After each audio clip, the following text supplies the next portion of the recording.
하나님을 찬양합니다. 늘 사랑해 주시고 배려해 주시고 또 이렇게 귀한 강단 허락하신 우리 당회자 목사님, 우리 장로님들, 또 늘 사랑의 빛을 지고 있는데 우리 성도님들께 진심으로 감사를 드립니다. 제가 오늘 이 저녁에 말씀을 함께 나누고 싶은 것은 이 코로나 시절에 참 우리가 어떤 말씀에 위로를 받아야 될까 이렇게 고민하고 기도하던 중에 오늘 이 고린도후서 2장 17절 말씀이 늘 마음속에 와 닿아서 오늘 이 말씀을 가지고 하나님께 받은 것 같이라는 제아의 귀한 말씀 함께 나누기를 원합니다. 이 코로나 기간 가운데 혹시 누군가가 여러분들에게 소원이 무엇냐고 물어본다면 여러분들은 뭐라고 하겠습니까? 건강을 위해서 소원을 빌겠습니까? 아니면 이 코로나가 빨리 떠나도록 이렇게 간구를 하겠습니까? 일제 강점기 시대에 김구 선생님은 누군가가 당신의 소원이 무엇입니까? 라고 물어봤더니 첫째도 독립이요, 둘째도 독립이요, 셋째도 독립이다 이렇게 말했다고 하죠. 마찬가지로 우리 크리스찬들에게 우리의 소원이 무엇이냐 물어본다면 건강도 좋고 자녀들이 잘 되는 것도 좋은 일이지만 이 시대 어려운 일들이 지나가는 것도 좋은 일이지만 또 우리가 크리스찬으로서 유일한 소원은 오직 성령 충만인 줄 믿습니다.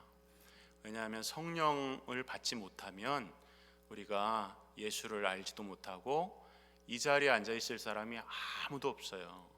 저녁 시간에 수요일날 일정한 시간 공예배로 잡혀져 있어서 여러분들의 의지를 가지고 이 자리에 나온 것 같지만 성령께서 인도하지 아니하시면 이 자리에 앉아 있을 사람이 아무도 없습니다. 성령께서 교회를 다스리지 않으면 교회는 텅텅 빌 것입니다. 그렇기 때문에 우리의 삶 가운데 가장 중요한 것은 바로 성령의 충만인데요. 성령의 충만하면은 우리는 그냥 아주 뜨겁고 열의가 가득한 것만을 이렇게 방언기도 하고 아주 그렇게 크다란 그런 것들만 생각을 하지만 사실은 이 성령 충만이라고 하는 것은 오늘 본문 말씀에 보니까 하나님 앞에서 순전한 것이다 이렇게 말씀을 하고 있습니다. 그래서 오늘 이 말씀을 가지고 은혜를 나누길 원하는데요. 오늘 본문의 배경은 이 고린도라고 하는 도시가 배경이 되겠습니다. 고린도전서 후서는 고린도에 세워진 교회를 향해서 사도 바울이 쓴 서신이 아니겠습니까? 당시에 고린도라는 도시는 여러분들 지도를 보시면 알겠지만 이 해안가 중심으로 세워져 있기 때문에 무역이 성행했고 상업이 발달했습니다. 게다가 그 당시에 이제 로마의 지배하에 있었던 아가야라고 하는 어떤 영이 있었는데 아가야의 수도가 바로 이 고린도였습니다. 그러니까 정치의 중심지이기도 한 것이죠. 그러니까 경제와 정치의 중심지가 되다 보니까 돈이 모이게 되다 보니까 여러 가지 향락, 태폐, 우상 문화 이런 것들이 질비하게 된 것이에요. 이런 도시에 사도 바울이 고린도라고 하는 교회를 세우게 됩니다. 그래서 사도 바울은 이 고린도 교회를 세우고 난 이후에 이 고린도 교회가 하나님께서 보실 만한 그런 참 좋은 교회가 되어서 그 고린도의 그런 태폐적인 문화들을 다 청소하고 참 하나님께서 기뻐하시는 그런 일들을 앞장서길 원했는데 우리가 신앙생활하면서 고린도에 대한 이야기를 많이 들은 것처럼 고린도 교회처럼 문제 많은 곳이 없습니다. 그래서 그 문제를 헤아리자고 하면 끝이 없어요. 그래서 그 문제를 여러 가지로 이야기할 수 있지만 특별히 우상 숭배의 문제라든지 성적인 타락의 문제라든지 무엇보다도 서로 교회 안에서 당을 짓고 넌 누구 파냐 당 싸움하는 거 이런 것처럼 큰 문제가 생긴 것입니다. 물론 그 안에는 순수하게 여전히 믿음을 지키고 있었던 성도들도 많이 있었겠죠. 어쨌든 그런 문제들이 계속 있다 보니까 고린도전서라는 편지도 한번 보내고 이제 고린도후서를 보내게 된 것이에요. 교회 문제를 다루기 위한 것이죠. 근데 이제 문제는 뭐냐면 고린도 교회에 있는 문제를 다루면서 너희들이 어떻게 하면 좋겠다 하면서 그 서신을 보내면은 그 서신을 그 당시에는 우리가 갖고 있는 성경같이 갖고 있지 않았어요. 그래서 어떻습니까? 누가 공적으로 이 서신을 쭉 읽으면 그것을 이제 같이 듣고 또 옆에 교회도 이렇게 돌려보고 뭐 이런 식으로 회람을 하는 방식이었단 말이죠. 그래서 이 서신을 보내는 것, 그리고 이것을 누가 가지고 가는 것이 굉장히 중요한 일이 되는 것입니다. 왜냐하면 이 서신을 가지고 갔는데 고린도 교회가 그걸 받지 않는다든지, 아니면 도대체 너는 누구냐 하면서 봉변을 오히려 당할 수도 있고 오히려 문제를 더 크게 만들 수도 있는 상황이기 때문에 이 편지를 누가 가지고 가느냐, 이것은 굉장히 중요한 문제였어요. 그래서 사도 바울의 영적인 아들인 디모데를 생각해 보니까 디모데 전서나 후서를 읽어보면 디모데는 성품이 너무 좋았어요. 그러니까 한마디로 너무 착한 거죠. 그러니까 이 착한 사람을 보내서는 아무래도 저 고린도 교회 성도들이나 고린도에 있는 사람들이 만만치가 않은데 어떻게 이 일을 디모데가 담당을 할 수 있을까 해서 그건 아닌 것 같고, 그러다가 자기 마음속에 딱 드는 사람이 생각난 것입니다. 그 사람이 누굽니까? 바로 디도인 것이에요. 오늘 고린도후서 2장 17절 봤지만 앞쪽으로 좀 올라와 보시겠습니까? 12절 13절을 보십니다. 고린도후서 2장 12절 말씀 보니까 내가 그리스도의 복음을 위하여 드로아의 이름에 주 안에서 문이 내게 열렸으되 내가 내 형제 디도를 만나지 못하므로 내 심령이 편치 못하여 저희를 작별하고 마케도냐로 갔노라. 이렇게 디도의 이름이 언급됩니다. 디도는 누구였을까요? 디도는 바울의 아주 좋은 동역자였고, 또 디도는 굉장히 담대하고 배포가 있었던 것 같아요. 왜 그러냐면 이제 성경에서 디도가 처음 등장하는 것은 이제 유대인들이 예수를 믿는 것도 중요한데 예수를 믿을 뿐만 아니라 할례를 받아야 그것이 진짜 그것이 잘 믿는 것이다, 이렇게 복음에다가 할례를 추가를 해버린 거예요. 그래서 할례 문제 때문에 굉장히 많은 초대교회 문제가 있는 걸 보게 되는데, 사도 바울은 복음이 중요한 것이지 할례는 중요한 것이 아니다. 그러나 너희들을 위해서, 너희들이 그곳에 시험 당하면은 할례도 할 수 있다 하면서 디모데 같은 경우는 할례를 하지만 디도 같은 경우는 오히려 할례를 행하지 않습니다. 왜냐하면 할례가 구원의 여부가 아니다 하는 것을 또 강하게 가르쳐야 될 필요가 있었던 것이죠. 그래서 이 할례 사건 때문에 아마도 디도라는 인물이 등장을 하게 되고요.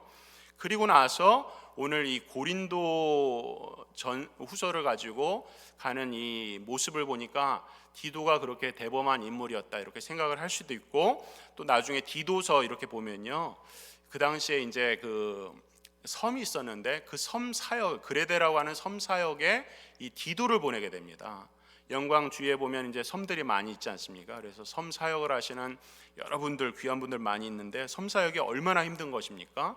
여러 가지 미신적인 문화도 많이 있고, 그렇기 때문에 그런 곳에 보낼 만한 인물이라면 그만큼 대범하고 배포가 있었던 인물이다, 이렇게 유추를 할 수 있던 것이죠. 그래서 디도가 가서 고린도 교회 문제를 좀 다루면서 웬만한 거 그냥 툭툭 털고 넘어지고 이렇게 그럴 수도 있지 하면서 이렇게 문제를 스무스하게 해결해 나가길 원했던 것이에요. 그리고 나서 너 그 편지 잘 보내고 해결하고 난 다음에 드로아라는 곳에서 만나자, 이렇게 사도 바울하고 약속을 한 것입니다. 근데 사도 바울이 디도를 보내고 나서 자기가 이제 드로아에 가서 이때쯤 되면 왔겠구나 하고서 디도를 기다리는데 디도가 안 오는 거예요. 이게 문제가 생겼구나, 이런 별의별 생각이 다 드는 것입니다. 도대체 디도라면 문제를 해결했을 텐데 디도가 오질 않네. 도대체 무슨 문제가 있는 걸까? 더 큰 문제가 발생한 건 아닐까? 여러 가지 근심과 걱정이 찾아오게 된 거예요. 그때에 사도 바울이 뭐라고 합니까? 내 심령이 편치 못하여, 이렇게 이야기하라고 했어요. 내 심령이 편치 못하여. 오늘 이 수요 예배에 나오신 분들의 심령이 각자 다 다르겠죠. 10사람이면 10가지 마음, 100사람이면 100가지의 마음이겠죠. 근데 가장 중요한 것은 뭐냐면은 우리의 이 솔직한 심령을 먼저 확인하는 것이 중요합니다. 사도 바울이라고 하면은 정말 우리가 볼 때는 슈퍼맨 같이 모든 일을 능숙하게 해나가고 어떤 어려움도 끄떡없이 이겨나가는 그런 사람으로 우리가 생각을 할 수가 있어요. 그러나 오늘 사도 바울이 뭐랍니까? 내 심령이 편치 못하였다. 사도 바울이 가지고 있는 어떤 고독함, 두려움, 외로움, 이런 것들을 역력히 느낄 수 있는 그런 대목이에요. 성경에 왜 굳이 사도 바울이 내 심령이 편치 못하여 라고 하는 것을 넣었을까요? 왜 이 말씀이 들어갔을까요? 모든 인생은 다 그렇게 부족하고 연약하다는 거예요. 우리 장로님들, 목사님들, 또 여러 중직자들요, 우리가 때로는 슈퍼맨이라고 착각을 할 수가 있어요. 이 정도 가지고 표시를 내냐, 이렇게 생각할 수도 있겠지만, 그러나 우리 모두는 다 연약한 인생이에요. 코로나19 때문에 걱정도 되고 두려움도 다가오고, 또는 이게 언제 끝나나 근심도 되고, 또 중상공업 이렇게 하시는 분들 보시면은 경제적으로도 너무 어렵고, 그런 여러 가지 불편한 심정을 그대로 먼저 확인하는 것입니다. 그런 마음을 그냥 덮어두고 어떻게 되겠지라고 막연하게 생각하는 것이 아니라, 우리 모두가 다 하나님 앞에서 연약한 인생이라는 것을 먼저 확인하는 것이 중요합니다. 그리고 나서 그것으로 끝나는 것이 아니라, 나는 이렇게 연약하니까 내 마음대로 할래, 이런 것이 아니라, 오늘 본문을 가만히 보면 사도 바울은 거기서 끝나지 않아요. 14절 말씀 보세요. 14절 보니까 항상 우리를 그리스도 안에서 이기게 하시고 우리로 말미암아 각처에서 그리스도를 아는 냄새를 나타내시는 하나님께 감사하노라. 사도 바울은 자신의 정직한 마음을 가지고 하나님 앞에 먼저 가지고 나가는 거예요. 자기의 심령을 속이지 않는 거예요. 이렇게 가식을 떨지 않습니다. 정직한 심령으로 먼저 나가서, 하나님, 내 심령이 이렇습니다. 나 정말 이런 거 속상합니다. 나 이런 거 두렵습니다. 외롭습니다. 힘이 듭니다. 라고 하나님 앞에 가지고 나가는 거예요. 그렇게 가지고 나가서 그것으로 끝나는 것이 아니라 사도 바울 어떻게 해요? 감사를 만들어내고야 마는 거예요. 사도 바울은 자신의 고독함과 외로움과 두려움, 이런 모든 근심과 걱정들이 찾아올 때마다 그것을 가지고 나가서 하나님 앞에서 감사의 그런 제목까지도 이끌어내는 그런 믿음의 고백을 오늘 우리에게 볼 수 있는 것입니다. 그렇다면 어떻게 사도 바울이 그런 근심 속에서 감사를 이끌어내는가? 오늘 본문에 아주 중요한 힌트가 나오죠. 뭡니까? 하나님께 받은 것 같이. 이 단어가, 이 문장이 굉장히 중요한 말씀입니다. 하나님께 받은 것 같이. 여러분 혹시 오븐 프레시라는 그런 용어를 들어본 적이 있습니까? 옛날 미국에서는요, 미국의 주식은 이제 빵이지 않습니까? 그러니까 이제 빵을 옛날에 냉장고 없던 시절에는 빵을 한꺼번에 구웠어요. 그래서 베이킹데이, 빵 굽는 날. 이렇게 되면 이제 빵을 처음 굽는 그 날에 빵을 구워보면 어떻습니까? 김이 모락모락 나고 발효가 되어서 그 향기나 말랑말랑한 이런 정도를 보면 너무 정말 맛있고 너무 신선하고 너무 좋지 않습니까? 제가 미국에 있을 때에 한국에는 그런 빵이 없지만 베이글이라는 빵이 있어요. 그래서 굉장히 두꺼운 빵인데, 베이글을 보통 가서 사 먹으면 굉장히 뻣뻣하고 딱딱한데요, 어느 날 한 번은 갔는데 베이글을 그냥 그날 처음 구워갖고 나온 거예요. 저는 제 평생에 그렇게 신선한 빵을 처음 먹어본 것 같아요. 너무너무 맛이 있어서 그 기억을 잊을 수가 없는데, 오늘 우리 신앙의 선배들의 그런 때가 언젠가 생각을 해보면, 아마도 이제 햇살을 낳아서 처음 먹을 때라든지, 아니면 옛날에 흰쌀밥 먹기 힘들 때에 흰쌀밥을 어디서 구해갖고 그것이 아버지 주고 또 자녀들 나눠 먹으면서 그것을 흰쌀밥을 처음, 따뜻한 흰쌀밥을 먹을 때 그 기분, 이 정도로 비교하면 될지 모르겠어요. 그렇게 처음 나온 빵이나 처음 익은 그런 흰쌀밥을 먹는 그런 신선하고 정말 향기 있고 너무나 맛있는 그런 것 같이 하나님께 받은 것이라고 하는 것은 바로 그런 표현이에요. 신선한 음식을 내가 처음 먹을 때 너무나도 맛있다 하는 그런 느낌으로 하나님께 받은 것 같이 라고 하는 표현이 그런 것입니다. 우리의 심령을 그대로 다 가지고 나가면은 하나님께서 우리의 심령을 아시니까 하나님께서 우리에게 그대로 말씀하시는 거예요. 하나님의 살아있는 말씀을 우리에게 주시는 거예요. 옆에 있는 사람 통해서 우리에게 계시하시는 것이 아니에요. 말씀하시는 것이 아니에요. 나에게 바로 우리가 새벽에 기도를 할 때라도 하나님의 말씀을 받을 때 어떻습니까? 옆에 있는 사람 통해서 받는 것이 아니라 하나님께 받은 것 같이 그 말씀을 그대로 직접 받는 거예요. 왜 그렇습니까? 예수 그리스도의 속죄 사역 이후로 우리는 다 제사장이란 말이에요. 예전에 구약의 제사장을 통해서 제사를 드려서 죄 용서받는 그런 시절이 아니라 신약을 사는 우리들은 오직 예수의 그 이름을 가지고 하나님 앞에 나가서 하나님의 거룩한 지성소에서 하나님을 존전해서 배웠고 그의 말씀을 직접 받는 거예요. 놀라운 축복이죠. 그것이 바로 오늘 하나님께 받은 것 같이, 사도 바울은 그렇게 하나님께 받은 것 같은 그런 신선하고 거룩한 말씀을 가지고 날마다 자기의 순전함을 지켜 나갔다는 거예요. 그것이 바로 하나님께 받은 것 같이라고 하는 것입니다. 근데 그것이 뭐 생각처럼 쉽지는 않죠. 우리가 머리로는 하나님께 다 받아야 되는 걸 알지만 그것이 쉽지가 않아요. 아는 것이 삶으로 되는 것은 그렇게 간단한 일이 아니에요. 가장 먼 거리가 머리하고 가슴의 거리라고 하지 않습니까? 머리로는 아는데 마음으로 그것을 하기가 어려운 때가 너무나도 많아요.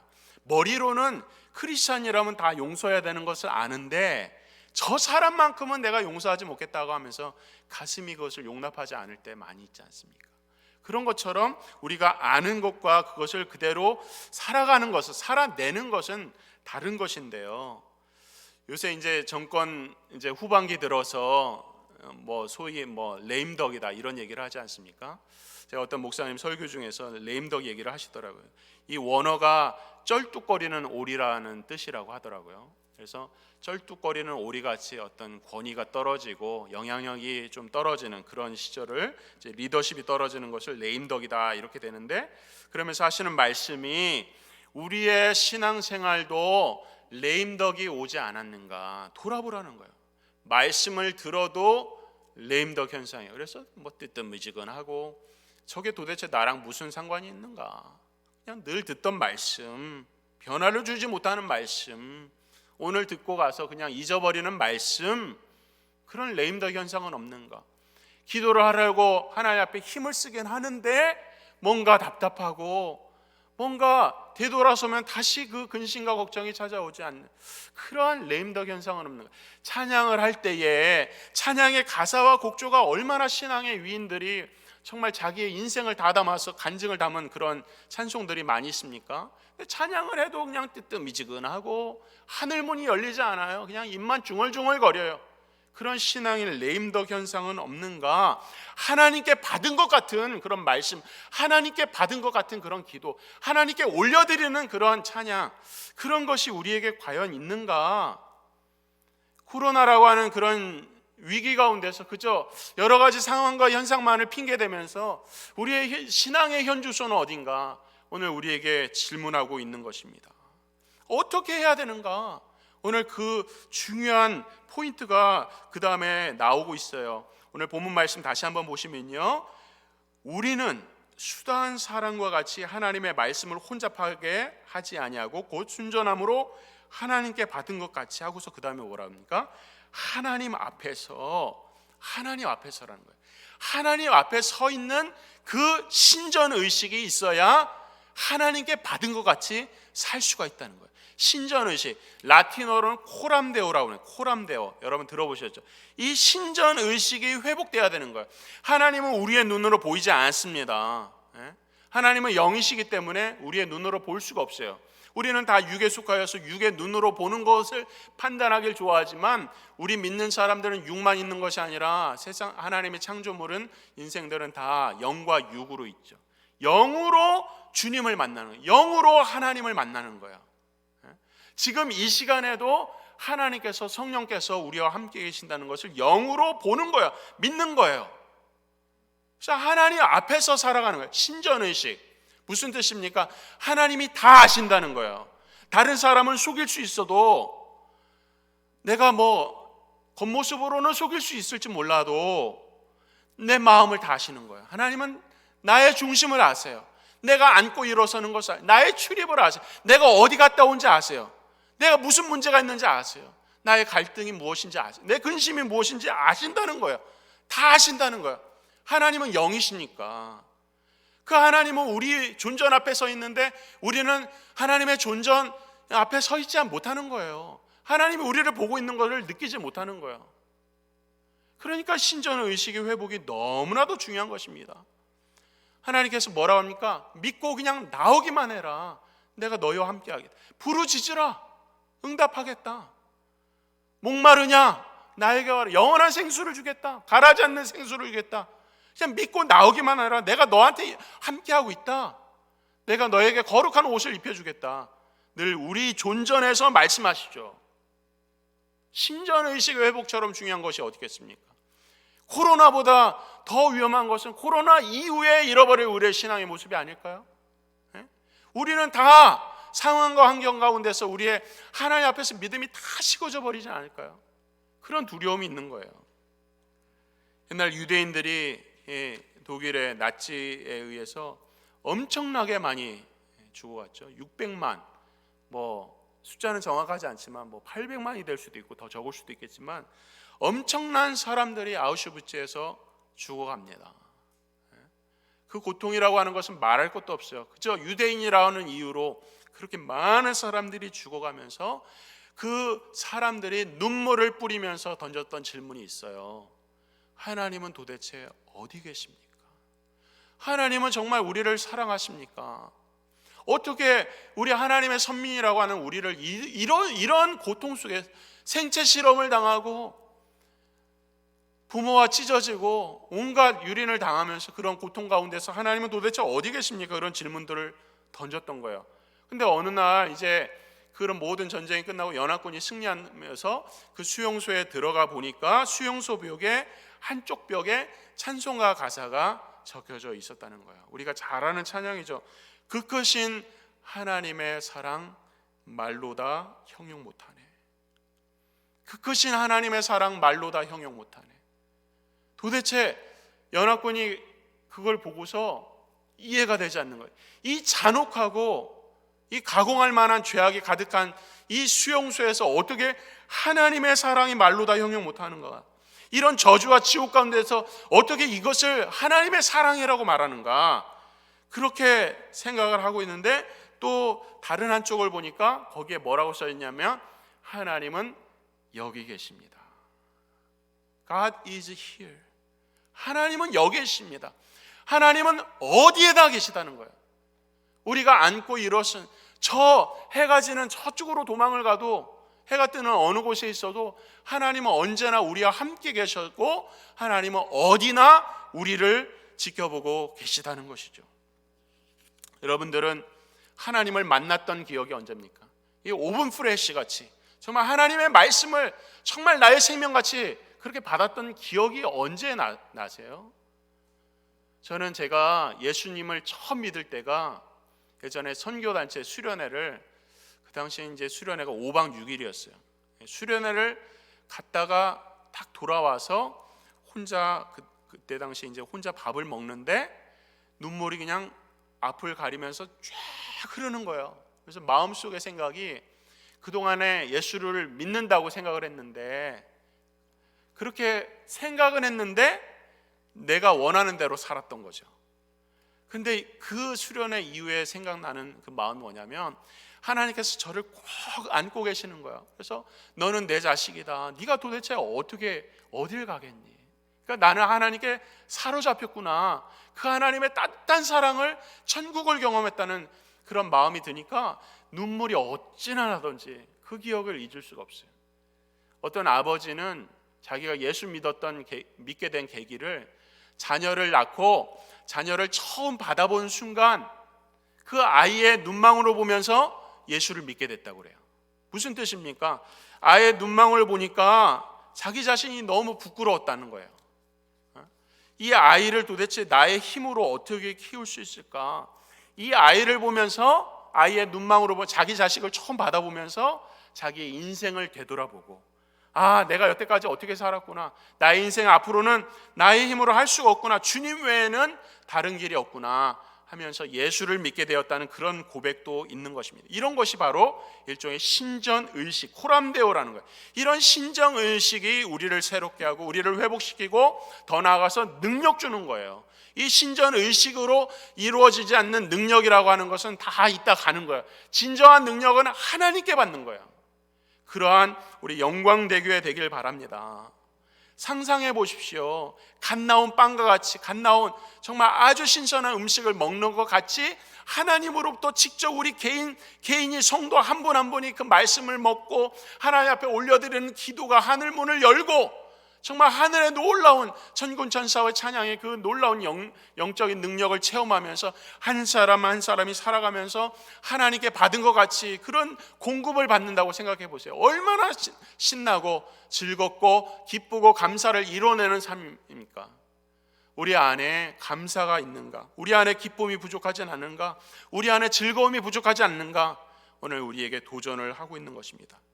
그리고 나서 이런 신전 의식과 함께 중요한 더 근본적인 말씀이 있어요. 그 말씀이 뭐냐면 그 다음에 나오는 말씀이 곧 순전함으로 하나님께 받은 것 같이 하나님 앞에서 그 다음에 뭐라고 합니까?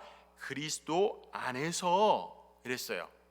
우리가 성경을 읽다 보면 하나님 앞에서 뭐 그리스도 안에서 이런 그런 구절들이 막 지나가니까 우리는 그냥 쉽게 지나가 버리지만요. 만약에 이 구절이 곧 순전함으로 하나님께 받은 것 같이 하나님 앞에서 말하노라 이렇게 끝났다고 해보세요. 그리스도 아니라는 단어가 빠지고 하나님 앞에서 말하노라 이렇게 되었다고 생각해 보세요. 이거는요 정말 우리가 상상을 할 수 없는 그러한 두려움인 거예요. 하나님 앞에서 거룩한 하나님 앞에 누가 감히 말할 수 있는가? 누가 거룩한 하나님 앞에서 순전하다고 할 수 있는가? 누가 하나님의 그 말씀을 직접 받을 수 있다고 말할 수 있는가? 이거는 불가능한 거야. 그리스도 아니라고 하는 것이 빠지고서는요 이 말씀을 받을 수가 없어요. 코람데 하나님 앞에 서 있을 수가 없고 하나님께 받을 수가 없어요. 그리스도 안에서만 가능한 거예요. 여러분 마틴 루터가 그렇지 않습니까? 종교개혁을 할 때에 종교개혁 전에 그는 캐톨릭 신자였어요. 사제였어요. 근데 그가 만났던 말씀이 뭐냐면 로마서 말씀 가운데서 하나님의 의라고 하는 이 단어를 들으니까 거룩한 하나님 앞에서 자기 같은 존재가 어떻게 설까? 막 상상을 할 수가 없는 거예요. 친구는 번개를 맞아서 죽는 것을 보고 천둥이 칠 때마다 두려워서 거룩한 하나님 앞에 내가 지금 죽으면 어떻게 할까? 지옥에 떨어질 수밖에 없는 자기의 부족함과 불완전한 모습 이런 걸로 막 전전긍긍하고서 마침내 수도원에 들어가서 돌을 닦습니다. 막 고행을 해요. 그렇게 하면 하나님의 거룩한 전 앞에 나갈 수 있을까? 막 고행을 하는 거예요. 무릎으로 그 계단을 막 올라가고 여러 가지 자해를 한단 말이에요. 그렇게까지 고행을 하는데도 시간이 가면 갈수록 우리 루터가 생각했던 건 뭡니까? 거룩한 하나님 앞에 더 설 수가 없는 거예요. 우리의 인생을 살다 보면은 내가 하나님을 안다고 하면서도 날마다 우리의 마음속에 틈타는 그런 죄악들을 보면 나 같은 인생에 어떻게 하나님 앞에 설 수 있을까? 그런 심정으로 루터가 살았던 거예요. 오늘 사도 바울도 마찬가지입니다. 루터라고 하는 것은 자기 자신의 열심으로 뭔가 도달할 수 없는 것을 깨달았다고 하면 이 사도 바울 같은 경우는요 옆에서 정죄하는 이 일들 때문에 정신이 하나도 없었어요. 사도 바울이 사역을 하면서 가장 어려웠던 문제가 너도 사도냐? 라고 하는 그런 도전이 가장 큰 도전이었어요. 왜냐하면 사도 바울은 예수를 믿는 사람들을 위해서 잡아 죽이려고 앞장섰던 사람이죠. 그런데다가 사도 바울을 만나보면 그가 글은 잘 쓰는데 만나보면 뭐 얼굴도 변변치 않고 또 말도 막 어둔하고 말도 잘하지도 못하고 뭔가 이 사람이 계속 헌금만 강조하는 것 같고 뭐 예루살렘 교회를 돕는다고 헌금 연보를 강조하면서 막 여러 가지 이야기를 하는 사기꾼 같고 막 여러 가지 도전들이 많은 거예요. 그러니까 너도 사도냐?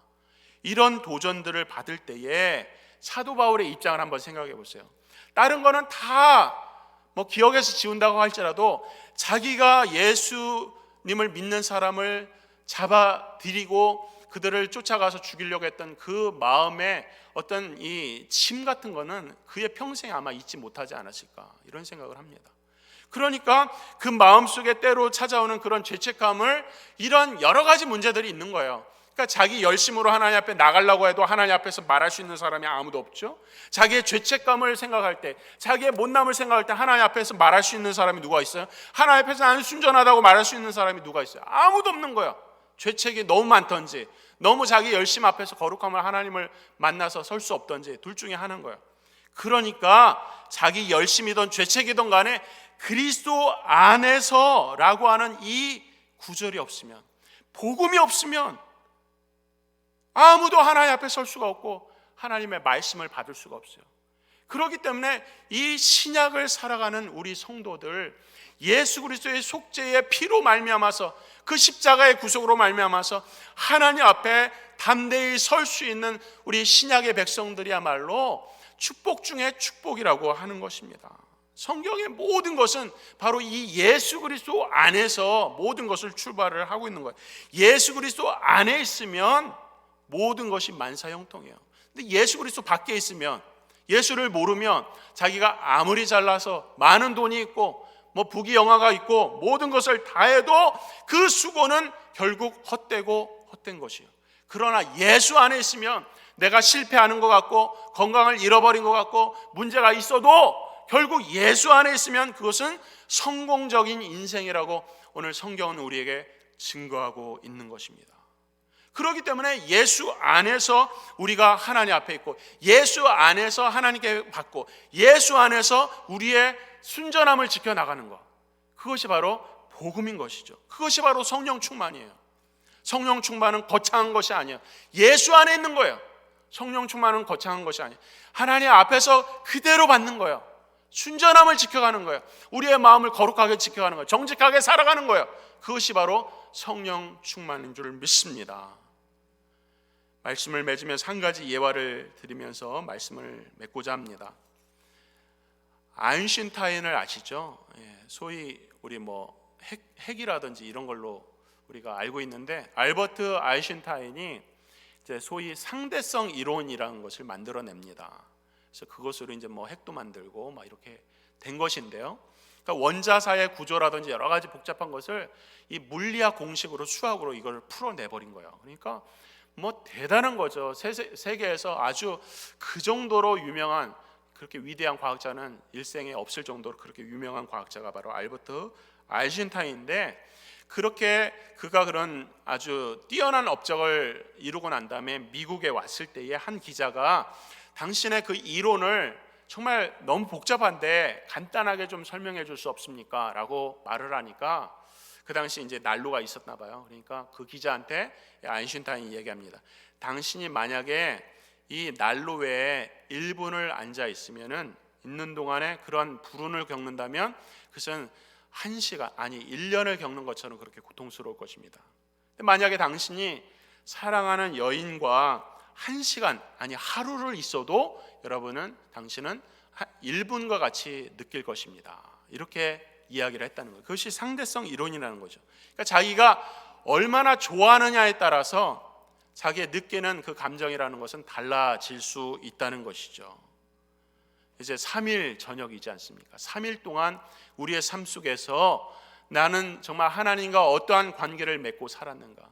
하나님 앞에 나오고 싶어서 너무 간절해서 하나님과 독대하기 위해서 새벽마다 무릎 꿇고 나가서 또 홀로 찬양하면서 하나님 앞에 감사하면서 그렇게 시간을 보내면 정말 그 시간은 정말 너무나도 유익하고 행복한 시간으로 보내고 나왔을 것입니다. 그러나 그러한 마음이 없었다면 아마도 3일이라는 시간은 너무나도 고되고 힘든 시간이 아니었는지 모르겠습니다. 그런 생각을 하게 되면 우리가 하나님 앞에서 있는 이 신전 의식을 회복하는 것은 너무나도 중요한 것입니다. 그리스도 안에 있는 신전 의식을 회복하고 십자가의 복음을 우리의 마음속에 날마다 부리듯 일어나서 주님 앞에 나가기만 하면 그 십자가의 복음이 우리의 가슴을 요동치게 해서 정말 나 혼자는 살 수 없고 하나님의 복음을 전할 수밖에 없다고 하는 그런 간증이 우리의 평생에 있어야 될 줄 믿습니다. 한번 예수 믿고 끝나는 것이 아니라 우리의 모든 여정 가운데 하나님 우리와 함께 하세요. 그래서 그러한 신전의식을 갖고 살다가 맨 마지막에 우리의 해야 될 고백이 뭐냐면 내 마지막 날은 천국이다. 이런 고백을 할 수 있는 우리 모든 성도가 될 줄 믿습니다. 그 말뜻은 무엇입니까? 내가 하루하루 하나님 앞에 살아가면서 하나님 앞에서 예수 안에서 살아가면서 하나님께 말씀 받고 기도하고 문제 가운데 하나님 앞에 아뢰고 다시 응답받고 승리하고 능력받다가 그러고서 죽으면 천국인 거예요. 이 신전 의식이 있는 사람은 내 마지막 날은 천국이다 이런 고백을 할 수 있지만, 신전 의식이 없고 하나님 앞에서 그렇게 받지 못한다면 내 마지막 날은 두려움과 심판의 고통밖에 남지 않는 것이겠죠. 오늘 이 시간 혹시 코로나로 인하여서 아니면 여러 가지 개인적인 문제를 가지고 지친 몸과 마음으로 오늘 이 시간에 나오셨습니까? 오늘 하나님께서 말씀하십니다. 우리 개인에게 말씀하십니다. 옆에 있는 사람에게 말씀하시는 것이 아니라 내 마음 깊은 곳을 터치하십니다. 복음으로 새로워지는 것 외에는 다른 길이 없느니라. 오늘 우리에게 말씀하고 있어요. 오직 하나님 앞에 살아가는 그 신전의식의 회복이야말로 이 시대의 모든 고통과 괴로움과 전쟁과 기근과 코로나의 위협 속에서 승리할 수 있는 유일한 길이다. 그리고 이 코로나라는 것은 결국 다 지나가는 것인데, 지나가고 난 이후에 우리가 하나님 앞에서 이 시간을 어떻게 보냈는가를 하나님 우리에게 물어보실 때에 나는 주님 앞에 믿음을 가지고 살았습니다, 하나님 앞에서 살았습니다 라고 날마다 고백할 수 있는 사랑하는 우리 영광대교회 식구들 되기를 주님의 이름으로 축원합니다. 기도하겠습니다. 하나님 아버지, 감사와 찬양과 영광을 올려드립니다. 우리 마음속에 오늘도 찾아와 주셔서 위로해 주시고 힘 주시고 능력 주신 줄 믿습니다. 우리 각자의 삶은 다르지만 한 가지로 예수를 알고 예수 그리스도 안에서 우리가 믿음을 갖고 살아갑니다. 오늘 한평생 또 여러 가지 위기와 어려움 가운데서 어떤 순간에도 하나님 앞에 살게 하시고 그리스도 안에 있게 하셔서 마침내 승리하고 우리의 모든 인생 여정 하나님께 영광만 올려드릴 수 있는 우리 모두가 될 수 있도록 축복하여 주시길 간절히 바라고 원하오며 살아계신 예수님 이름으로 기도드리옵나이다. 아멘.